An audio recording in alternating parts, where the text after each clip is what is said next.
सपा कांग्रेस के लिए अपने वोट बैंक से बड़ा कुछ नहीं है।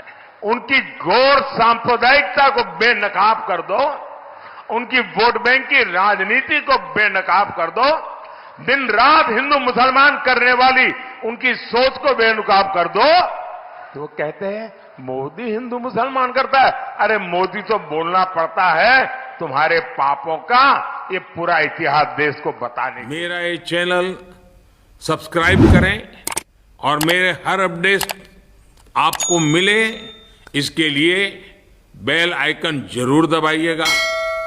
आप सभी को मेरी ढेर सारी शुभकामनाएं। भारत माता की, भारत माता की।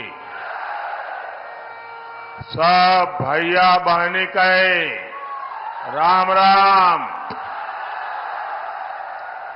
आप सभी हमरे लिए यहाँ पे सुबह से अगोरत हो। हम आप सभी के कर्जा में डूब गयन।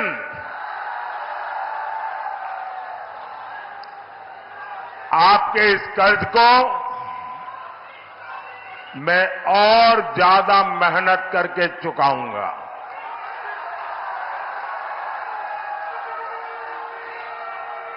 साथियों, 4 जून बहुत दूर नहीं है। आज पूरा देश जानता है,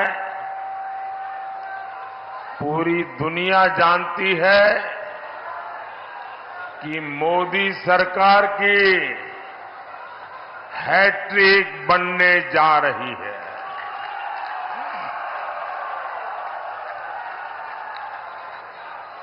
नई सरकार में मुझे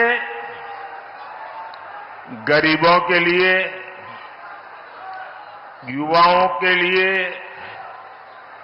महिलाओं के लिए, किसानों के लिए बहुत सारे बड़े फैसले लेने हैं। और इसलिए मैं बाराबंकी और मोहनलालगंज के लोगों से आशीर्वाद मांगने के लिए आया हूं।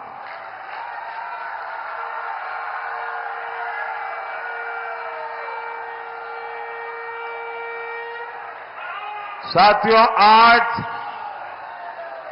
आपके एक तरफ देश हित के लिए समर्पित बीजेपी एनडीए,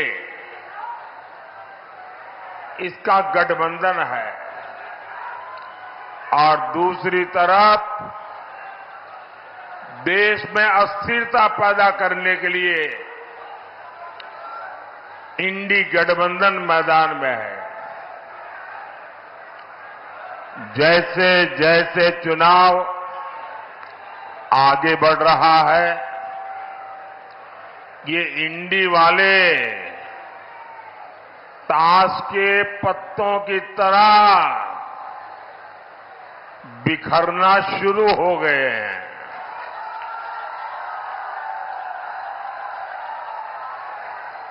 यहां जो बबुआजी है, बबुआजी यानी हमारे समाजवादी शहजादे, अब उन्होंने एक नई बुआ की शरण ली है।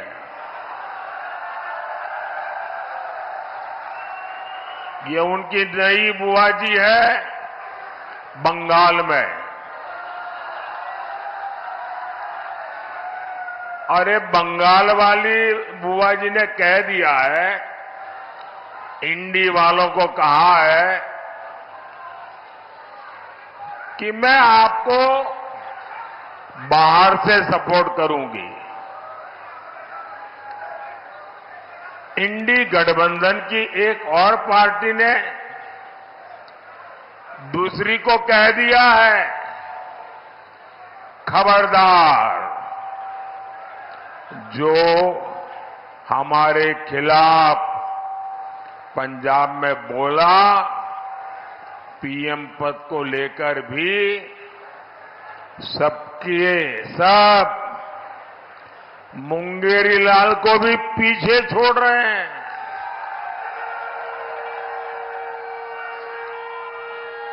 इनके सपनों की इंतहा देखिए।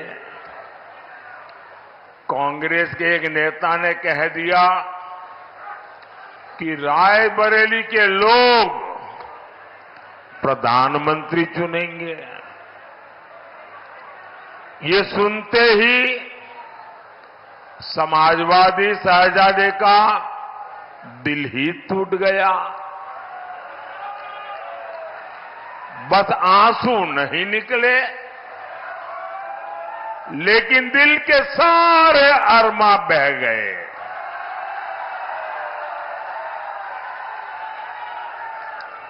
अब आप बताइए,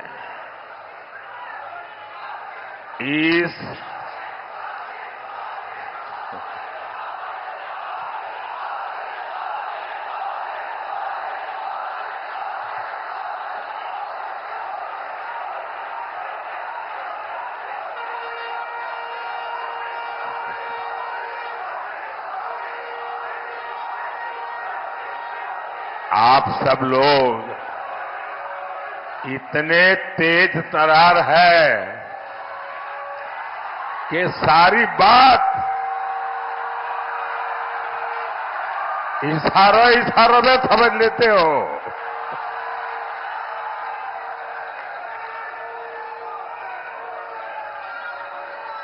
अब आप बताइए, इस उटपटांग खिचड़ी को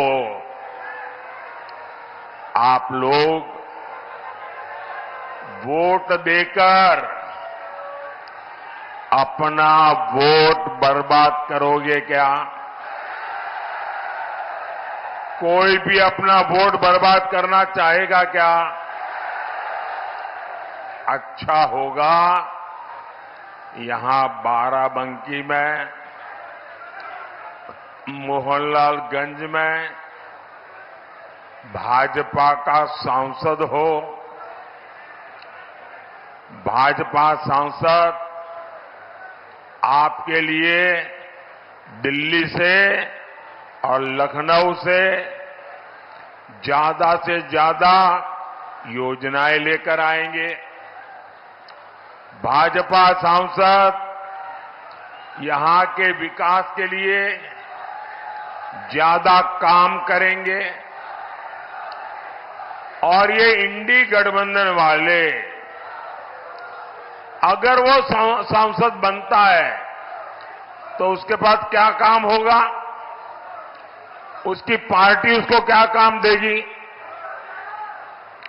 उसका यही एक मापदंड होगा कि तुमने मोदी को एक दिन में कितनी गालियां दी, तुमने मोदी को कितनी बड़ी गाली दी, क्या तुम्हारी गाली में कोई ताकत थी क्या ताकि मोदी परेशान हो जाए?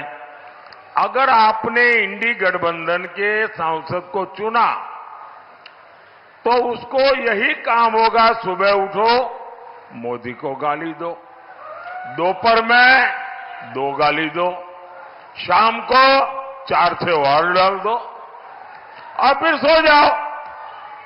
आप मुझे बताइए भाई, आपको अपने घर में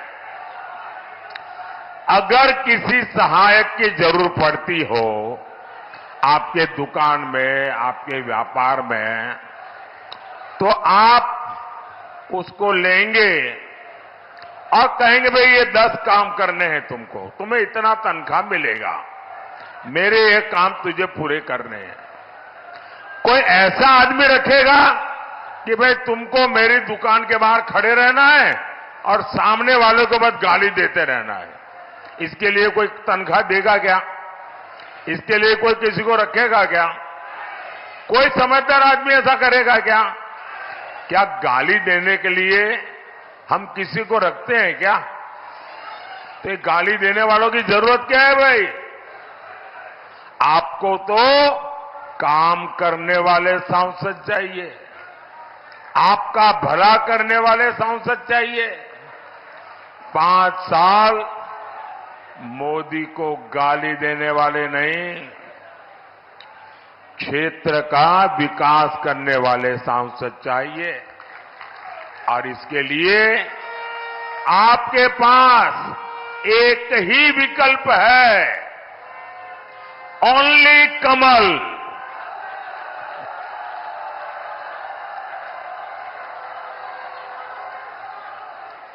और इसलिए बाराबंकी से बहन राजरानी रावत जी और मोहनलालगंज से भाई कौशल किशोर जी को हर बूथ पर विजयी बनाना है। साथियों, जब देश में दमदार सरकार होती है तो फर्क भी साफ साफ दिखता है। कमजोर सरकार का क्या है? आज है, कल नहीं है। कमजोर सरकार का पूरा फोकस इस बात पर होता है कि किसी तरह उनकी गाड़ी चलती रहे, समय पूरा हो जाए। आप मुझे बताइए, यहां नौजवान भी है, किसान भी है, तो बड़ी आसानी से समझ जाएंगे। आप मुझे बताइए, 100 सीसी के इंजन से 100 सीसी के इंजन से आप 1000 सीसी की रफ्तार ले सकते हैं क्या? ले सकते हैं क्या? आपको विकास की तेज रफ्तार चाहिए तो वो सिर्फ दमदार सरकार ही दे सकती है, बीजेपी सरकार ही दे सकती है। साथियों, भाजपा की दमदार सरकार का मतलब क्या होता है, ये हमारा अवध बेहतर जानता है, उससे भला अच्छा और कौन जान सकता है। यहां बाराबंकी से लोग राम नाम वाली ईंट लेकर अयोध्या के लिए पैदल निकले थे।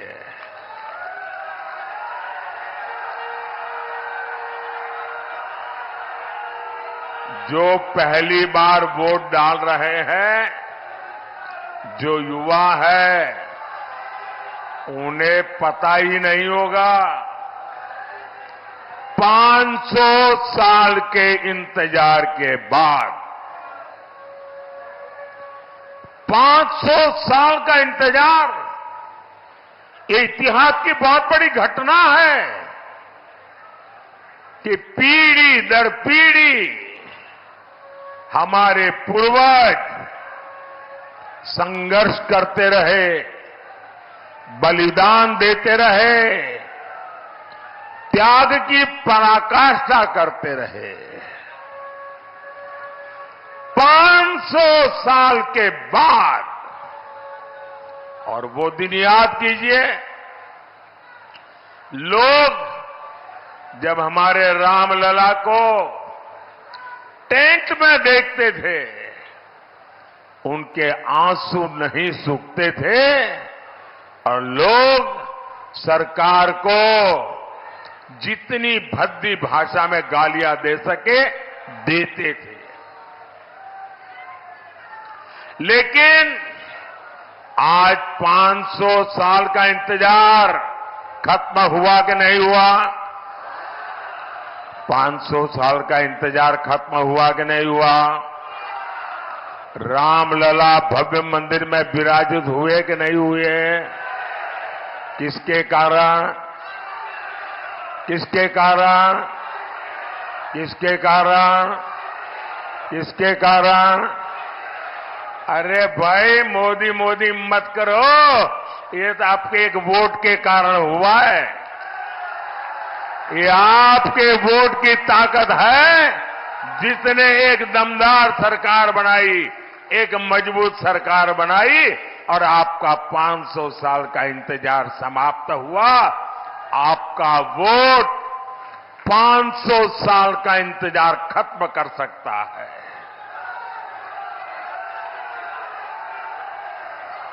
और इसलिए भाइयों बहनों,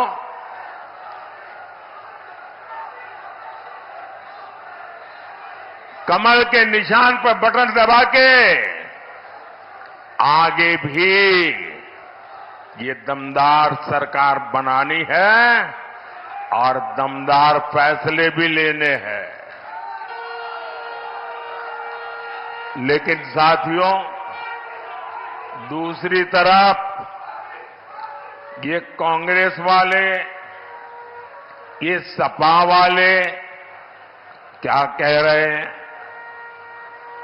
पहले इन्होंने रामलला को टेंट में पहुंचाया, फिर अपनी वोट बैंक को खुश करने के लिए इन्होंने कहा यहां मंदिर की जगह कोई धर्मशाला बना दो, कोई स्कूल बना दो, अस्पताल बना दो। अब जब मंदिर बन गया तो उन्होंने इतना पेट में जहर भरा पड़ा है, इतना जहर पड़ा है, पता नहीं उनकी राम से क्या दुश्मनी है। रामलला की प्राण प्रतिष्ठा का निमंत्रण ठुकरा दिया।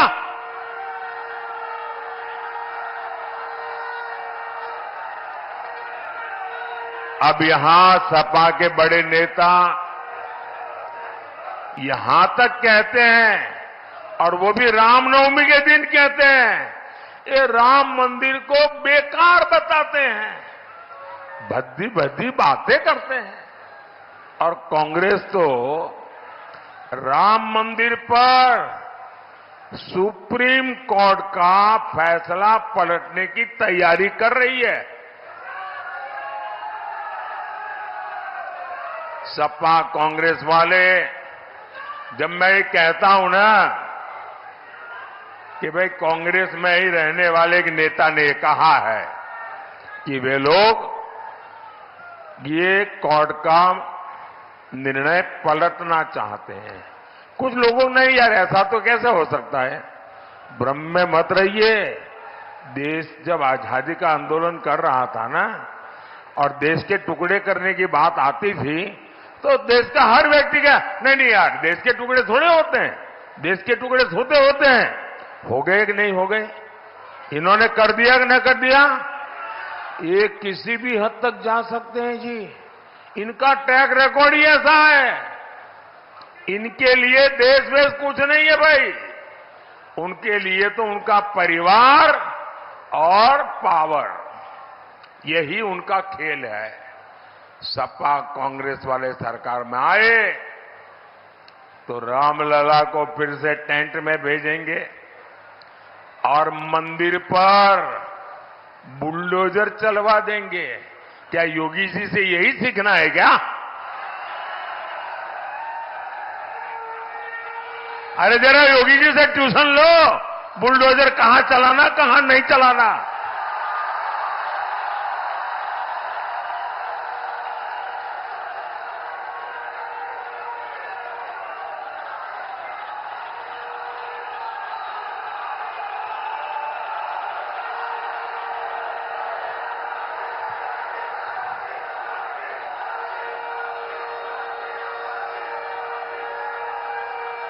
साथियों, ये चुनावी सभा के लिए मैं कहने के लिए नहीं आया हूं, मुझे चिंता है क्योंकि उनका ट्रैक रिकॉर्ड ऐसा है, यही इनकी साजिश है।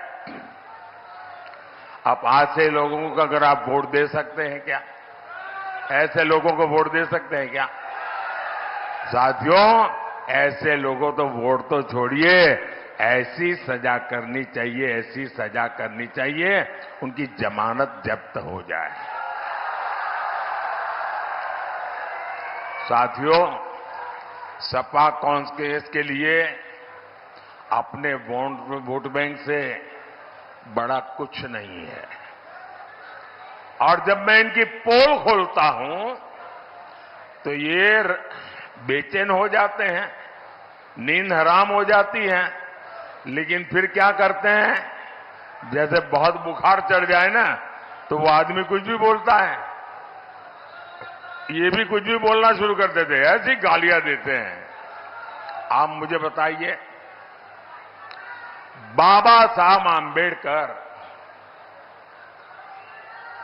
जब संविधान बन रहा था तब धर्म के आधार पर आरक्षण के सबसे बड़े विरोधी थे।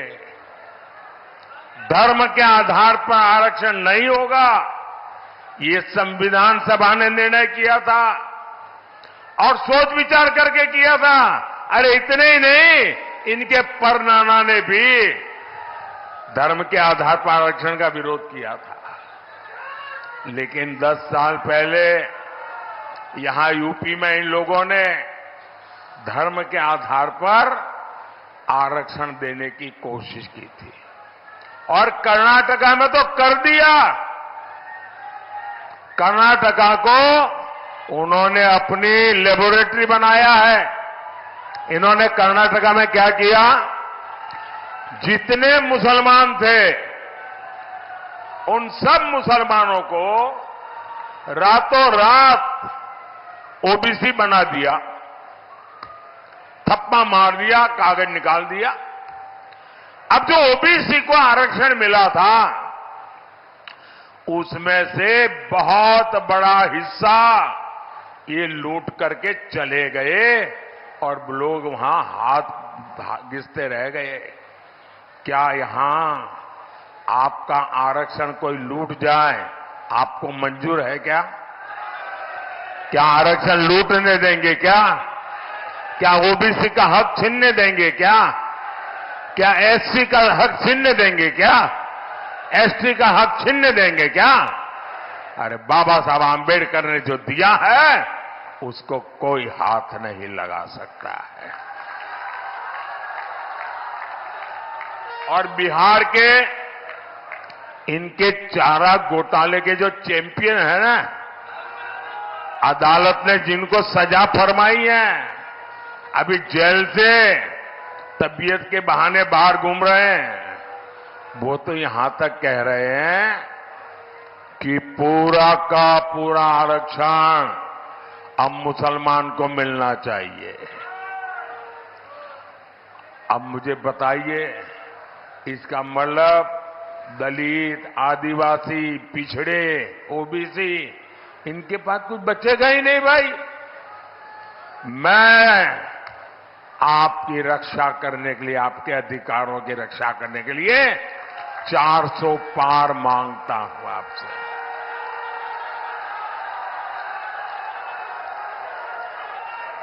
कांग्रेस के शहजादे कहते हैं ये नया ले आए हैं भाई। वो कहते हैं कि आपकी कमाई का एक्सरे करेंगे,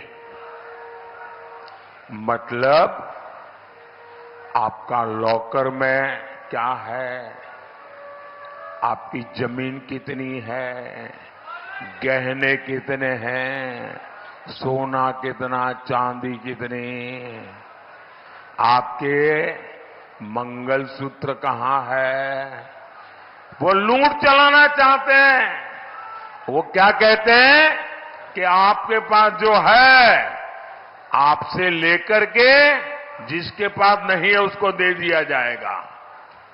मतलब जो वोट जिहाद करेगा उनको दिया जाएगा।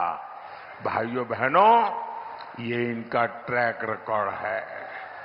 सपा कांग्रेस तुष्टीकरण के आगे घुटने टेक चुकी है और मोदी जब इनकी सच्चाई देश को बता रहा है तो वो क्या कह करते हैं, और ये लंबे समय से उनकी इकोसिटी में उनके बेईमानी को अगर आप बेनकाब कर दो, उनकी घोर सांप्रदायिकता को बेनकाब कर दो, उनकी वोट बैंक की राजनीति को बेनकाब कर दो, दिन रात हिंदू मुसलमान करने वाली उनकी सोच को बेनकाब कर दो, तो वो कहते हैं मोदी हिंदू मुसलमान करता है। अरे मोदी तो बोलना पड़ता है तुम्हारे पापों का ये पूरा इतिहास देश को बताने के लिए। साथियों, ये लोग संविधान विरोधी है, ये दलित और पिछड़े विरोधी है। मोदी ने आर्टिकल 370 हटाया, इससे जम्मू कश्मीर में भी संविधान लागू हुआ, वहां दलितों को भी उनके अधिकार मिले। वो 2 दिन पहले ही सीएए कानून के तहत शरणार्थियों को नागरिकता मिलनी शुरू हो गई है। बड़ी खुशी खुशी मना कर वो कागज लेकर के फोटो निकलवा रहे हैं। ऐसे गरीब लोग निराधार पड़े थे देश में, कोई उनकी पूछने वाला नहीं था जी। इसके जो लाभार्थी है उनमें ज्यादातर मेरे दलित भाई बहन हैं, मेरे पिछड़ी समाज के भाई बहन हैं। सपा कांग्रेस के लोग इसका भी विरोध करते हैं। सपा के लोगों ने यूपी में दलितों के साथ कितना अन्याय किया है ये बच्चा बच्चा जानता है। जो मोदी देश के संविधान को सशक्त कर रहा है उसको लेकर अफवाहें फैलाते हैं। संस्कार देखिए साथियों, भाजपा सरकार बाराबंकी के किसान राम शरण वर्मा जी को बड़े गर्व के साथ पद्म पुरस्कार देती है, पद्म सम्मान देती है। कृषि में उनके योगदान को नमन करती है। और ये कांग्रेस ही बेनी बाबू जैसे वरिष्ठ नेता का डगर डगर अपमान करते हैं और ये देखकर भी सपा के शहजादे चुप रहते हैं। वो बेनी बाबू जिन्होंने देश और समाज की सेवा में पूरा जीवन खपा दिया, उनको इस तरह अपमानित किया है कांग्रेस सपा ने। साथियों, भाजपा सरकार सबका साथ, सबका विकास, सबका विश्वास, सबका प्रयास इस पवित्र मंत्र पर चलती है। मुफ्त अनाज हो, मुफ्त इलाज हो, पक्का घर हो या सस्ता गैस का सिलेंडर हो या नल से जल हो, ये बिना भेदभाव सबको दिया जाता है। आपको याद है ना सपा के शासन में क्या होता था? अरे उस समय बिजली भी जो वोट जिहाद करेगा उसके लिए रिजर्व रहती थी, बाकियों को बिजली नहीं मिलती थी। और मैं आज एक और बात कह रहा हूं, जिस वोट बैंक के पीछे लोग भागते हैं, वोट बैंक की अब इनकी सच्चाई समझने लगे हैं। 3 तलाक कानून से खुश हमारी माताएं बहनें बीजेपी को लगातार आशीर्वाद दे रही है। भाई और बहनों, राम काज से आगे अब राष्ट्र काज का समय है। राम काज की प्रेरणा राष्ट्र काज के लिए है। यहां मैथा की खेती बहुत होती है। ऐसी हर कृषि उपज से जुड़े प्रोसेसिंग उद्योग के लिए यहां अनंत संभावना है। बाराबंकी मोहनलालगंज के छोटे किसानों को पीएम किसान सम्मान निधि के भी करीब करीब 1,600 करोड़ रुपए मिले। यहां का गमछा मुझे भी भेंट दिया गया। अब ये गमछा बहुत प्रसिद्ध हो रहा है और हमारे योगी जी ने जो 1 डिस्ट्रिक्ट 1 प्रोडक्ट का मिशन चलाया ना, आज मैं भी दुनिया में कहीं जाता हूं तो मैं गिफ्ट क्या लेके जाऊंगा, मुझे दिमाग नहीं खपाना पड़ता है। मुझे लखनऊ में यूपी सरकार की वेबसाइट पे जाता हूं, योगी जी का 1 डिस्ट्रिक्ट 1 प्रोडक्ट देख लेता हूं और मैं कहता हूं भाई चलिए ये 6-7 चीजें ले लो, वहां दे देंगे लोगों को। योगी जी की सरकार ने जिस प्रकार इसको जीआई टैग दिया, इसकी प्रसिद्धि की है, साथियों आप तो जानते हैं मैं 2014 से काम में लगा हूं, स्वच्छता अभियान, सफाई कर रहा हूं। देश साफ सुथरा होना चाहिए कि नहीं होना चाहिए? स्वच्छता होनी चाहिए कि नहीं होनी चाहिए? और हमारे मोदी जी और हमारे योगी जी भी सफाई कर रहे हैं, वो भी सफाई होनी चाहिए ना। दुर्गंध आती है तो नींद आती है क्या? तो दुर्गंध हटानी पड़ती है ना। तो योगी जी वो काम भी बड़े अच्छा कर रहे हैं। और ये सफाई होने के कारण अब उत्तर प्रदेश में निवेश का माहौल बना है। लोग विश्वास के साथ उत्तर प्रदेश में उद्योग धंधे के लिए रुपये लगाने के लिए तैयार हुए। साथियों, जहां जहां राम के निशान है उन क्षेत्रों को रामायण सर्किट के तहत विकसित बनाने की योजना। यहां तो सतरिक आश्रम है जहां राजकुमारों की शिक्षा दीक्षा हुई थी। महादेव कॉरिडोर के विकास का काम भी चल रहा है। ऐसे विकास कार्य हमारी विरासत को भी सशक्त करेंगे और पर्यटन उद्योगों से युवाओं को नए अवसर भी देंगे।